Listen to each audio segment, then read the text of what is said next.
जी sir ठीक है।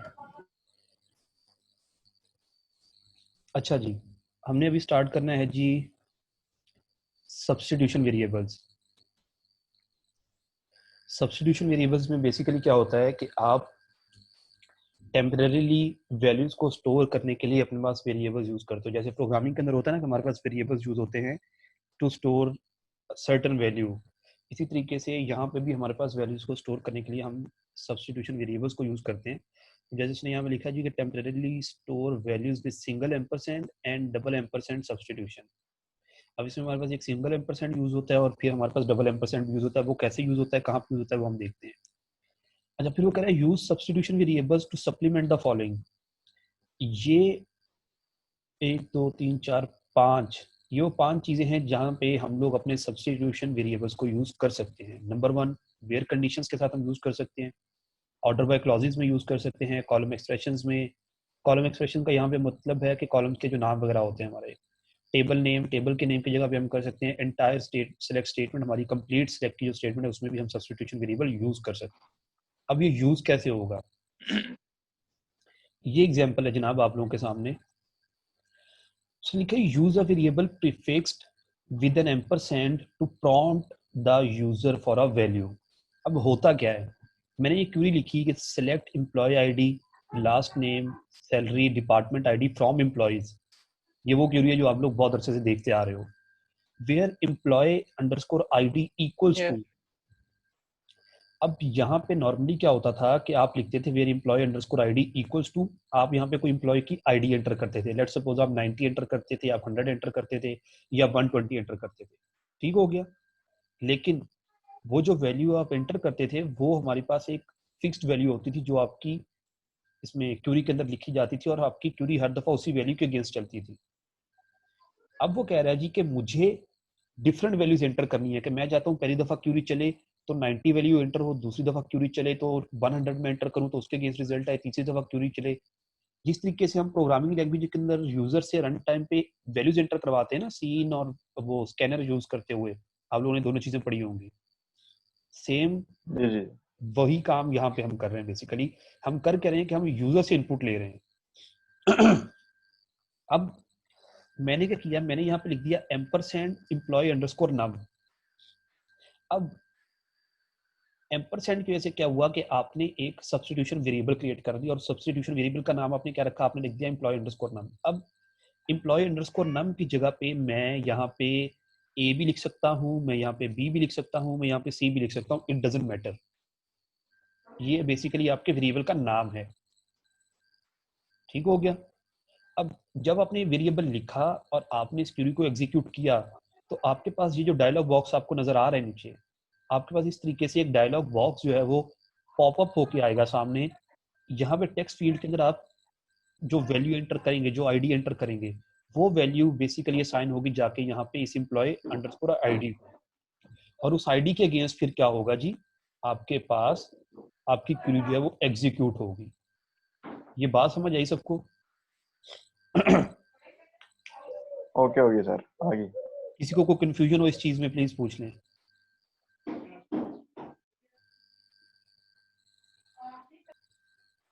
अच्छा जी, अब ये उसने एक एग्जांपल दी हुई है कि उसी क्यूरी को जब उसने एग्जीक्यूट किया तो आपके पास आउटपुट में जो डायलॉग बॉक्स आया उसमें उसने एंटर कर दिया 101। तो जो उसके बाद उसने ओके प्रेस किया तो जो आपके पास रिजल्ट आया, रिजल्ट में देखें एम्प्लॉय आईडी आपके पास 101 आ रही है इस वक्त। ठीक है। अब इससे क्या होगा कि आपको क्यूरी के अंदर चेंज नहीं करना पड़ेगा।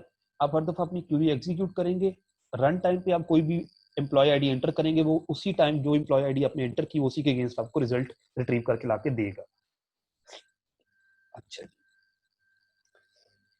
अब वो कह रहे हैं जी character and dates value with substitution variables. अब इसमें उसने कहा जी कि आपने एक काम ये करना है कि आपने जब भी कोई डेट वैल्यू एंटर करनी है या आपने कोई करेक्टर एंटर करना है, कोई स्ट्रिंग एंटर करनी है, तो आपने हमेशा उसे सिंगल कोट में एंटर करना है। ठीक हो गया। अब जैसे यहाँ पे पिछली स्लाइड पे आपने यहाँ पे नंबर एंटर किया था 101। अब आपको ये पता है कि जब हम कोई इंटीजर वैल्यू एंटर करते हैं तो उसे हम सिंगल या डबल कोट में नहीं एंटर करते। कोई कैरेक्टर एंटर करना है या कोई डेट एंटर करनी है या कोई स्ट्रिंग एंटर करनी है, उसे हम डबल कोट में एंटर करते हैं। ठीक हो गया। तो दिस इज द रीजन कि जब आपने यहाँ पे अब ये वाली क्यूरी देखें, जो यहाँ पे उसने ये वाली क्यूरी लिखी हुई है, इस क्यूरी में उसने क्या किया जी, उसने कहा जी कि job underscore ID equals to job underscore title. अब यहाँ पे जॉब आईडी जो है वो बेसिकली उसका टाइटल है कि वो प्रोग्रामर है, वो टीचर है, वो स्टूडेंट है, फॉर एग्जांपल वो वेब डेवलपर है, वट एवर इट इज। अब जो भी जॉब टाइटल आपका यहाँ पे है, वो जॉब टाइटल बेसिकली क्या है, आपका एक स्ट्रिंग है। तो आपके पास दो तरीके हैं। पहला तरीका कि आपने ये जो यहाँ पे सब्स्टिट्यूशन वेरिएबल क्रिएट किया, आप इस सब्स्टिट्यूशन वेरिएबल को सिंगल कोट में लिखो। यहाँ पे आपको नजर आ रहा होगा उसने सिंगल कोट यूज किए हैं। ठीक हो गया। तब क्या होगा कि जब भी डायलॉग बॉक्स आपके पास पॉपअप होगा, आप वहां पे सिंपली अपनी स्ट्रिंग एंटर करोगे, ओके प्रेस करोगे, वो काम करेगा। लेकिन अगर मैं ये कहता हूं कि मैंने यहाँ पे ये जो सब्स्टिट्यूशन वेरिएबल है इसे सिंगल कोट में नहीं लिखा हुआ, सब्स्टिट्यूशन वेरिएबल को मैंने सिंगल कोट में अगर नहीं लिखा, विदाउट यूजिंग सिंगल कोट मैंने इसे लिखा हुआ है, फिर जब आपके पास ये डायलॉग बॉक्स यहाँ पे पॉपअप होगा तो आपको IT अंडरस्कोर प्रोग्राम या आपने कोई भी जो स्ट्रिंग लिखनी है उसे आप यहाँ पे इस टेक्स्ट बॉक्स के अंदर फिर आप उसे सिंगल कोट में लिखोगे। ये पॉइंट क्लियर हुआ? किसी का कोई सवाल हो तो पूछ लिए। ये who was raising the hand? ठीक है सर, जिसका हसन क्वेश्चन हो वो जुल्फकार। पूछ लीजिए। हसन जुल्फकार, हसन कोई क्वेश्चन है बच्चे आपका?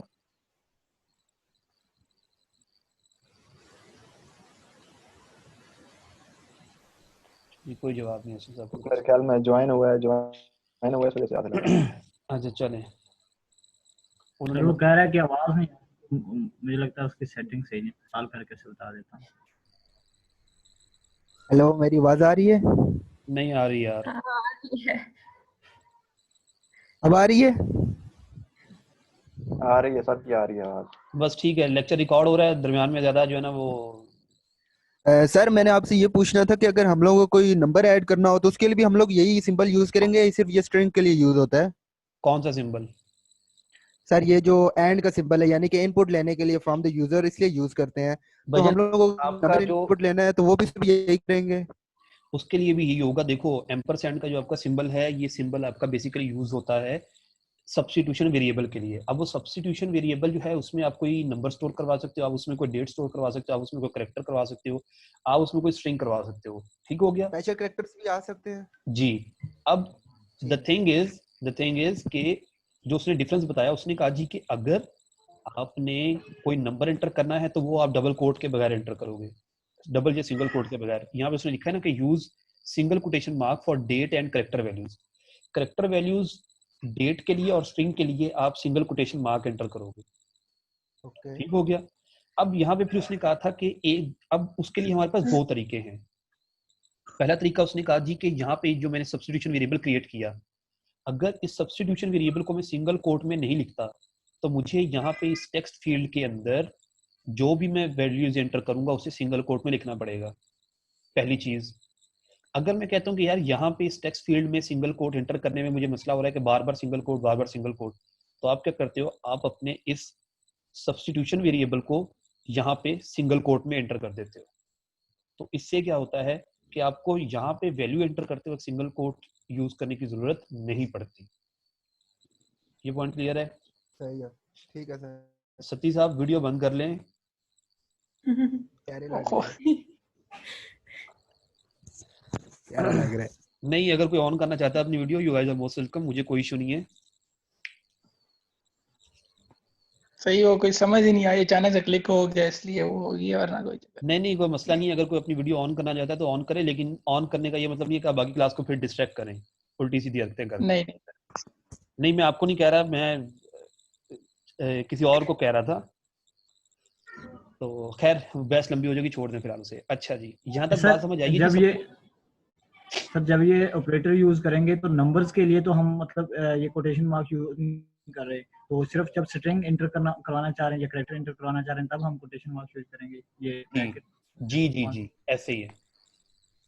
सर, मेरे आपसे पूछना था कि अगर हम लोगों को डेट एंटर करनी होगा तो डेट में ऑफ कोर्स डिफरेंट फॉर्मेट्स हैं उसके लिए, तो उसके लिए भी यही क्या कहते हैं सिंगल कोटेशन यूज करनी पड़ेगी और वो पीछे बैक एंड के ऊपर डेट वो खुद ही पिक कर लेगा, हम जिस तरह मर्जी प्लेस करें? आपको डेट एंटर करते हुए सिंगल कोट यूज करना पड़ता है, और आपके पास डेटाबेस में फ्रंट एंड पे आपके पास डेट का जो फॉर्मेट होता है वो होता है डे, मंथ और ईयर, ठीक है। ठीक है। लेकिन बैक एंड पे जो डेटाबेस में आपकी जो प्री डिफाइंड डेट जो आके स्टोर होती है ना, वहां पे आपके पास जी। जो उसका कह लो कि फॉर्मेट होता है वो होता है सेंचुरी। सबसे पहले सेंचुरी आती है, फिर ईयर आता है, फिर मंथ आता है, फिर डे आता है, फिर आवर्स आते हैं, फिर मिनट आते हैं, फिर सेकंड आते हैं।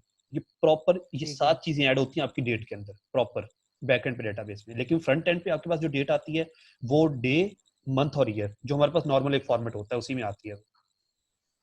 सही है। ठीक हो गया? अच्छा ठीक हो गया सर। अच्छा जी, अब देखें यहाँ पे यहाँ पे आप देखें इस क्यूरी के अंदर उसने डिफरेंट, इस क्यूरी में बेसिकली उसने मल्टीपल चीजें यूज की हुई हैं, मल्टीपल जगहों पे उसने सब्स्टिट्यूशन वेरिएबल्स क्रिएट की। अब देखो उसने क्यूरी लिखी, उसने कहा select employee ID, last name, job ID, और यहाँ पे उसने 1 2 3 चौथे कॉलम की जगह पे उसने एक सब्स्टिट्यूशन वेरिएबल क्रिएट कर दिया। उसने लिख दिया जी एम्परसेंड कॉलम अंडरस्कोर नेम, मतलब कि उसने यूजर को ऑप्शन दे दिया जी कि चौथे कॉलम का नाम आप खुद एंटर करें। 3 मैंने लिख दी है, चौथा कॉलम आप लिख दिए जो भी आपने सेलेक्ट करना है। ये बात समझ आती है? ठीक है सर। उसके उसने कहा जी फ्रॉम एम्प्लॉइज वेयर कंडीशन। अब देखें, अब उसने कंडीशन अक्सम अक्सम सॉरी सर। सर आपकी किसी के, आवाज सही तरह नहीं आ रही। क्योंकि और बहुत सारे लोगों की आवाजें आ रही है ना उसमें। सारे अपना अपना जो है ना माइक इसे म्यूट कर देना, जब किसी ने क्वेश्चन पूछना हो तो जी इसे अलाउ करते इट्स बेटर कि आप लोग अपना अपना माइक बेशक म्यूट कर दें, जब किसी ने क्वेश्चन पूछना हो तब वो पूछ ले, ठीक है। क्योंकि बिलीव मी यहाँ पे मेरा नहीं ख्याल कि किसी को किसी के घर की बातें सुनने के में कोई इंटरेस्ट है, मुझे तो बिल्कुल नहीं है। बिल्कुल सर ऐसे ही है। नहीं, कुछ लोगों को होता है, सही खैर बात। अच्छा छोड़ दें फिलहाल उसे। अच्छा जी, अब यहाँ पे उसने उसके बाद लिखा जी वेयर, वेयर में भी उसने लिख दिया एम्परसेंड कंडीशन। अब वो कंडीशन भी यूजर से पूछ रहा है कि जनाब आप बताएं जी आपने कंडीशन क्या यूज करनी है। ठीक हो गया। उसके बाद उसने लिखा ऑर्डर बाय। अब ऑर्डर बाय की जो क्लॉज थी या ऑर्डर बाय की जो कंडीशन थी उसने वो भी यूजर से पूछी कि ऑर्डर किस सेंस में करना है या किस बेस पे ऑर्डर करना है। ऑर्डर अंडरस्कोर कॉलम उसने लिख दिया। अब ये जो क्यूरी आपकी जब एग्जीक्यूट होगी तो सबसे पहले आपके पास आएगा जनाब ये वाला कॉलम जिसमें सैलरी लिखा हुआ है, ठीक है। सबसे पहले पॉपअप होगा, वो आपसे पूछेगा जी कॉलम का नाम एंटर करें। आपने कॉलम का नाम एंटर कर दिया सैलरी। अब इसका मतलब है हमारे ठीक है। पास 4 कॉलम होंगे, employee ID, last name, job ID और सैलरी। ये 4 कॉलम हो गए। फिर वो आया जी फ्रॉम एम्प्लॉइज वेयर कंडीशन। अब कंडीशन के लिए डायलॉग बॉक्स हमारा ये वाला क्रिएट हो गया। अब उसने आपसे कंडीशन पूछा, आपने कंडीशन लिख दी सैलरी ग्रेटर देन 15,000। अब ये कंडीशन यहाँ पे जाके स्टोर होगी और यहाँ पे ये कंडीशन इंप्लीमेंट होगी। फिर उसने पूछा जी ऑर्डर बाय कॉलम, थर्ड आपका डायलॉग बॉक्स। फिर यहाँ पे वो आपसे पूछेगा जी कि उस कॉलम का नाम बताएं जिसके हिसाब से आपने अपने डेटा को ऑर्डर करना है। तो यहाँ पे आपने लिखा लास्ट अंडरस्कोर नेम, तो वो लास्ट अंडरस्कोर नेम के अकॉर्डिंगली आपके कंप्लीट डेटा को ऑर्डर में ले आएगा। बात समझ ठीक है आई? सर। ओके। अच्छा, अब एक चीज आप लोगों ने यहाँ पे और भी करनी है कि ये चीजें मैं आप लोगों को एक्सप्लेन कर दिया करूंगा यहाँ पे, ठीक है। उसके बाद आप लोग इन चीजों को, इन क्यूरीज को अपने अपने एंड पे इम्प्लीमेंट करें, क्योंकि ऑनलाइन पॉसिबिलिटी नहीं है कि मैं आप लोगों को बता रहा हूँ एक एक क्यूरी और साथ साथ आप इम्प्लीमेंट कर रहे हैं, ठीक है। आप लोग बाद में इसे इम्प्लीमेंट करें और इम्प्लीमेंट करने के बाद किसी क्यूरी में किसी जगह पे कोई इशू आता है किसी को, तो you guys are most welcome. WhatsApp group के अंदर आप लोग मैसेज वगैरह करके स्क्रीनशॉट वगैरह सेंड कर दें वहाँ पे कि सर ये हमने एग्जीक्यूट किया, यहाँ पे ये इशू आ रहा है। ठीक हो गया? सर जी, जी जी। सर ये लास्ट वाला जो आपने बताया ऑर्डर कॉलम लास्ट नेम, वो थोड़ा सा बता दें दोबारा कंडीशन के बाद। देखो यहाँ पे आपने ऑर्डर बाय के बाद लिखा था एम्परसेंड ऑर्डर को अंडरस्कोर कॉलम, ठीक है। तो इसकी वजह से इस वाले सब्स्टिट्यूशन वेरिएबल की वजह से आपके पास ये थर्ड वाला, ये वाला जो थर्ड वाला आपके पास डायलॉग बॉक्स है ये पॉपअप होगा। इसमें हमने लिखा लास्ट अंडरस्कोर नेम, तो ये लास्ट अंडरस्कोर नेम जाएगा यहाँ पे इस वेरिएबल के अंदर। तो वो क्या करेगा, लास्ट अंडरस्कोर नेम के अकॉर्डिंगली आपके डेटा को ऑर्डर करके आपको आउटपुट दिखा देगा। ठीक हो गया सर, बेहतरीन। ठीक है। बस सिंपल बात इतनी सी है हमारे पास सब्स्टिट्यूशन वेरिएबल्स की कि आप रन टाइम पे यूजर से इनपुट ले रहे हो। यूजर जो वैल्यूज रन टाइम पे एंटर करेगा उनके अगेंस्ट वो आपकी क्यूरी को एग्जीक्यूट करके आपको आउटपुट दे देगा। ठीक हो गया? अच्छा जी, अब वो कहता है using the double ampersand substitution variable, use double ampersand if you want to reuse the variable value without prompting the user each time. अब वो कह रहा है जी कि अगर आप जनाब अली एक ही वेरिएबल को बार बार रीयूज करना चाह रहे हो, ठीक है, एक ही वेरिएबल को आप बार बार रीयूज करना चाह रहे हो, बजाय इसके कि आप बार बार उसके लिए, सॉरी एग्जांपल सर को दे दें, एग्जांपल सर ये क्यूरी लिखी हुई है, एग्जांपल वो मैं एक्सप्लेन करता हूँ ना। फिलहाल ये समझो वो कह रहा है कि आपने एक ही वेरिएबल को, ठीक हो गया, एक ही वेरिएबल को अगर आपने बार बार यूज करना है या रीयूज करना है उसे आपने दोबारा, और आप चाहते हो कि यार यूजर को बार बार मैं एक प्रॉम्प्ट ना दूं डायलॉग बॉक्स का, तो उसके लिए हम डबल एम्परसेंड यूज करते हैं। कैसे, देखिएगा। उसने कहा जी select employ ID, last name, job ID, ampersand column name. यहाँ पे उसने कहा जी कि चौथे कॉलम का नाम यूजर एंटर करेगा। ये बात समझ आती है, ठीक है। अब क्योंकि हमने इसके साथ एम्परसेंड यूज किया था, इसका मतलब था कि हम इसी कॉलम को दोबारा रीयूज कर सकते हैं। उसने क्या किया, उसने कहा फ्रॉम एम्प्लॉइज। अब इस वेरिएबल का नाम था आपके पास कॉलम अंडरस्कोर नेम, तो उसने यहाँ पे भी कर दिया order by ampersand column underscore name. अब क्या होगा, जो कॉलम आप यहाँ पे चौथा एंटर करोगे वो उसी कॉलम की वैल्यू को यहाँ पे भी लेके आएगा और उसी के हिसाब यहाँ पे इस जगह पे लेके आएगा और उसके हिसाब से वो ऑर्डर बाय कर देगा। बात समझ आई? लेकिन सर यहाँ पर भी तो हमारे पास एम्परसेंड का साइन यूज हुआ है, तो वो कंप्यूटर को ये कैसे पता चलेगा कि ये वो वाली वैल्यू है जो ऊपर हम लोगों ने लिखी थी? क्योंकि आपने वेरिएबल का नाम सेम लिखा, सही है, कॉलम अंडरस्कोर नेम, ठीक है। कॉलम अंडरस्कोर नेम यहाँ पे भी देखो, ऊपर भी कॉलम अंडरस्कोर नेम था डबल एम्परसेंड के साथ भी, नीचे भी सिंगल एम्परसेंड के साथ कॉलम अंडरस्कोर नेम था। आपने सेम वेरिएबल का नाम यूज किया लेकिन आपने सिंगल एम्परसेंड यूज किया। अब क्या हुआ, उसने सिर्फ एक दफा आपको डायलॉग बॉक्स पॉपअप किया, उसमें आपने लिखा डिपार्टमेंट अंडरस्कोर आईडी। उसने डिपार्टमेंट अंडरस्कोर आईडी को ही यहाँ पे भी पुट किया और उसके हिसाब से उसने आपको डेटा ऑर्डर भी करके दे दिया। तो सर कॉलम नेम हम दोबारा मतलब कि अगर एम्परसेंड के साथ जिधर भी यूज करेंगे तो ऑटोमेटिकली वो वही इनपुट लेगा जो हम लोगों ने डबल के साथ शो किया था? एग्जैक्टली, ओके, ठीक हो गया। ये बात समझ आई डबल एम्परसेंड वाली? नहीं सर, इनपुट लेने के लिए सर हम सिंगल एम्परसेंड यूज करते हैं, लेकिन यहाँ पे डबल हमने क्यों यूज किया? क्योंकि उसे दोबारा हम यूज करना चाह रहे हैं, इसलिए दोबारा यूज करना चाह रहे हैं। अच्छा, एक और चीज कि इसमें जूम में हमारे पास जो है ना 40 मिनट का सेशन होता है बेसिकली, ठीक है। तो अभी 10 मिनट तक हमारा ये जो सेशन है ये एक्सपायर होगा, तो मैं दोबारा जो है ना वो इसे रिस्टार्ट करूंगा। जो लिंक मैंने आप लोगों को सेंड किया था ना, उसी लिंक को यूज करते हुए दोबारा ज्वाइन कीजिएगा। ठीक है सर। आई थिंक 50 मिनट का नहीं होता? नहीं, 40 मिनट्स का होता है, क्योंकि ये अनपेड वर्जन है ना इसका। जो पेड वर्जन होता है उसमें तो अनलिमिटेड टाइम होता है, I guess.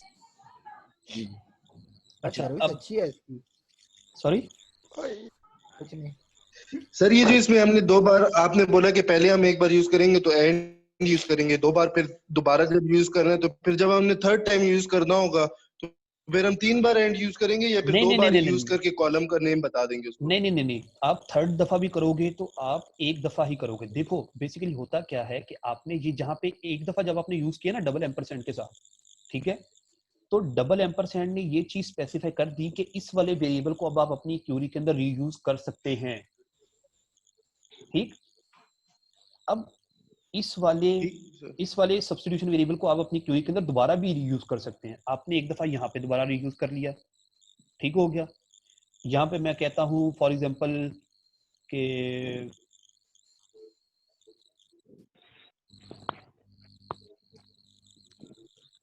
Having ampersand column underscore name. मैंने यहाँ पे कहता हूँ जी, मैंने एक और हैविंग की एक क्लॉज लगा दी। हैविंग क्लॉज आप लोगों ने शायद नहीं पढ़ी अभी ना? नो सर, अभी तक नहीं पढ़ा। वो हम लोग पढ़ेंगे आगे। मैं कहता हूँ मैंने यहाँ पे एक हैविंग की क्लॉज भी लगा दी।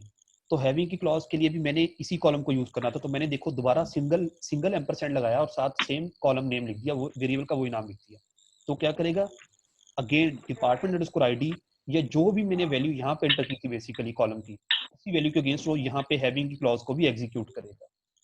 आपको ट्रिपल एम्परसेंड की जरूरत नहीं है, सिंगल एम्परसेंड होता है, डबल एम्परसेंड होता है। डबल तब यूज करेंगे कि जब एक ही वेरिएबल को आपने बार बार रीयूज करना है और आप चाह रहे हो कि बार बार यूजर से आप सेम वैल्यू एंटर ना कराओ। बात समझ आ गई? जी सर, जी समझ आ गई। अच्छा सर, इस चीज का फायदा क्या होगा हमें? मतलब बार बार क्यूरी नहीं लिखनी पड़ेगी, सिर्फ हम वैल्यूज एंटर करके नहीं, आप सब्स्टिट्यूशन वेरिएबल का सिमाब, आप सब्स्टिट्यूशन वेरिएबल का फायदा पूछ रहे हो या आप ये डबल एम्परसेंड का फायदा पूछ रहे हो? सर सब्स्टिट्यूशन वेरिएबल का मतलब पूछ रहा हूँ ना कि ये हाँ, हम इसलिए लिखते हैं कि बार बार हमें क्यूरी पूरी ना लिखनी पड़े, सिर्फ मतलब जो चीज हमें नहीं, इंटर इट्स करनी नॉट है। अबाउट कि बार बार क्यूरी आपको पूरी नहीं लिखनी पड़ेगी। क्यूरी हमें बार बार पूरी लिखनी वैसे भी नहीं पड़ेगी। वैसे हमें क्या करना पड़ेगा कि हमने बार बार क्यूरी को ओपन करके, फॉर एग्जांपल मैं डिपार्टमेंट आईडी वाली एग्जांपल जो थी सबसे पहले वाली, मैं उस पे जाता हूँ। ये वाली एग्जांपल थी हमारी एम्प्लॉय आईडी वाली, सॉरी, ठीक है। इसकी बात करते हैं। मैं कहता हूँ मैंने एक दफा रिकॉर्ड मैंने लेके आना था एम्प्लॉय आईडी 100 का। मैंने यहाँ पे मैंने लिख दिया 100, ठीक है। मैंने क्यूरी एग्जीक्यूट की, जिस एम्प्लॉय की आईडी 100 थी उसका रिकॉर्ड आ गया। अब दोबारा मुझे रिकॉर्ड चाहिए जी एम्प्लॉय आईडी 200 का। मैं दोबारा अपनी क्यूरी ओपन करूंगा, मैं दोबारा 100 की जगह पे 200 लिखूंगा, दोबारा इसे एग्जीक्यूट करूंगा। बात समझ आ रही है? जी सर, आ रही है। अगर मुझे 10 एम्प्लॉयज का रिकॉर्ड चाहिए, मुझे बार बार उसी क्यूरी के अंदर चेंज करना पड़ेगा। लेकिन अगर मैंने इसमें सब्स्टिट्यूशन वेरिएबल लगाया हुआ है तो वो क्या करेगा, वो मेरे पास इस तरीके से ये वाला डायलॉग बॉक्स हमेशा पॉपअप करेगा जब भी मैं क्यूरी को एग्जीक्यूट करूंगा। मुझे क्यूरी को एडिट करने की जरूरत ही नहीं पड़ेगी। मैंने क्यूरी को रन करना सही है, है। वो डायलॉग बॉक्स देगा, मैं उसमें वैल्यू एंटर करूंगा, उस वैल्यू के अगेंस्ट वो मुझे रिकॉर्ड ला के दे देगा। ठीक हो गया सर।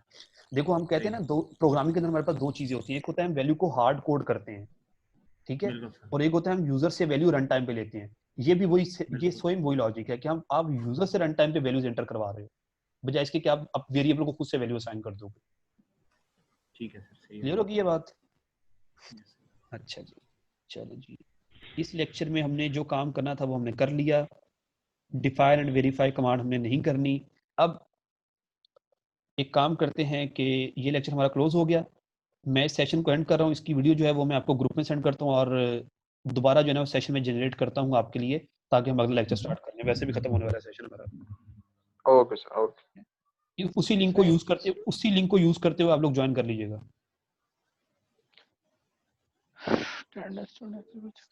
ठीक।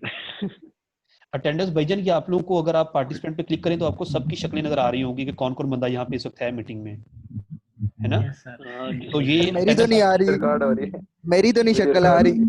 यार नाम आ रहा है ना शानी ऊपर नाम आ रहा है ना ब्लू पे। यार, शानी बच्चों वाली बातें कर रहे हो। कसम से।